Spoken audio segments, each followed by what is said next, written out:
નમસ્કાર મિત્રો, સ્વાગત છે તમારું ગુજરાત સંદેશ યુટ્યુબ ચેનલમાં। મિત્રો, આજના તાજા સમાચાર વિશે વાત કરતા પહેલા જો તમે અમારી ચેનલમાં નવા છો તો નીચે લાલ કલરનું સબસ્ક્રાઇબ બટન આપેલું જ છે, તેને દબાવીને બાજુમાં રહેલા ઘંટડી બટનને પણ દબાવી દેજો, જેથી મારા આવનારા તમામ વિડીયોની માહિતી તમને મળતી રહે। ગુજરાતમાં 25 બેઠક પર ભાજપ અને 1 બેઠક પર કોંગ્રેસનો વિજય।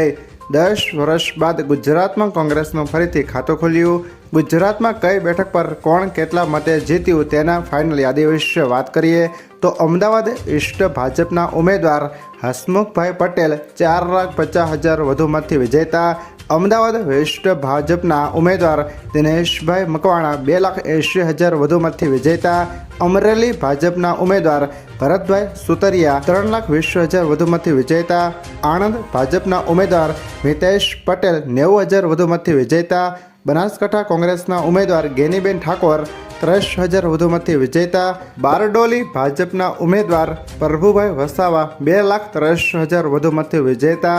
ભરૂચ ભાજપના ઉમેદવાર મનસુખભાઈ વસાવા 87,000 વધુ મતથી વિજેતા। ભાવનગર ભાજપના ઉમેદવાર નીમુબેન બાંભણિયા 4,50,000 વધુ મતથી વિજેતા। છોટા ઉદેપુર ભાજપના ઉમેદવાર સસુભાઈ રાઠવા 3,95,000 વધુ મતથી વિજેતા। દાહોદ ભાજપના ઉમેદવાર સેવંતસિંહ ભાંભોર 3,25,000 વધુ મતથી વિજેતા।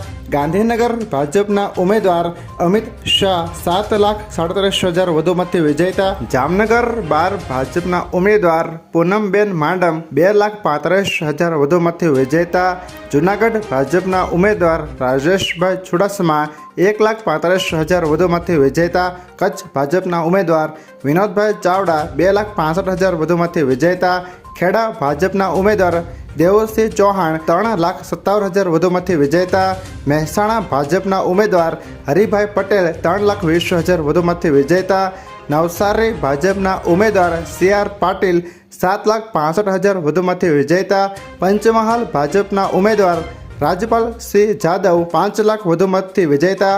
પાટણ ભાજપના ઉમેદવાર ભરતસિંહજી ડાભી 39,000 વધુ મતથી વિજેતા। પોરબંદર ભાજપના ઉમેદવાર મનસુખભાઈ માંડવિયા 3,80,000 વધુ મતથી વિજેતા। રાજકોટ ભાજપના ઉમેદવાર પરસોત્તમભાઈ રૂપાલા 4,74,000 વધુ મતથી વિજેતા। સાબરકાંઠા ભાજપના ઉમેદવાર શોભનાબેન બારૈયા 1,60,000 વધુ મતથી વિજેતા। સુરત ભાજપના ઉમેદવાર મુકેશ દલાલ બિનહરીફ। સુરેન્દ્રનગર ભાજપના ઉમેદવાર ચંદુભાઈ શિહોરા 2,60,000 વધુ મતથી વિજેતા। વડોદરા ભાજપના ઉમેદવાર ડોક્ટર હેમાંગ જોશી 5,80,000 વધુ મતથી વિજેતા। વલસાડ ભાજપના ઉમેદવાર ધવલ પટેલ 2,10,000 વધુ મતથી વિજેતા। ત્યારબાદના અગત્યના સમાચાર વિશે વાત કરીએ તો PM મોદીએ વડાપ્રધાન પદ પરથી આપ્યું રાજીનામું। છેલ્લા કેબિનેટની બેઠક કર્યા બાદ વડાપ્રધાન નરેન્દ્ર મોદી રાષ્ટ્રપતિ ભવન પહોંચ્યા છે।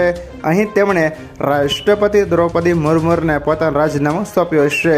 રાષ્ટ્રપતિ દ્રૌપદી મુર્મુએ તેમનું રાજીનામું સ્વીકારી પણ લીધું છે। તેમણે કેબિનેટનું વિસર્જન કરવાની ભલામણ કરી છે।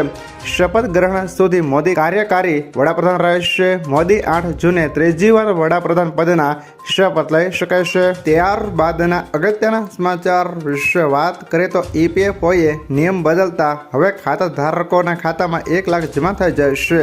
EPFOએ ઓટો મોડ સેટલમેન્ટ શરૂ કર્યો છે, તેનાથી PFમાંથી પૈસા ઉપાડવામાં સરળતા રહેશે। EPFOએ કેટલીક ઇમરજન્સી માટે ખાતાધારકોને પૈસા કાઢવાની સવલત આપી। 6 કરોડથી વધુ PF ખાતાધારકોને તેનો ફાયદો થશે। આ એક એવી સુવિધા છે જે PF સભ્યોને કટોકટીમાં ભંડોળ પૂરું પાડે છે।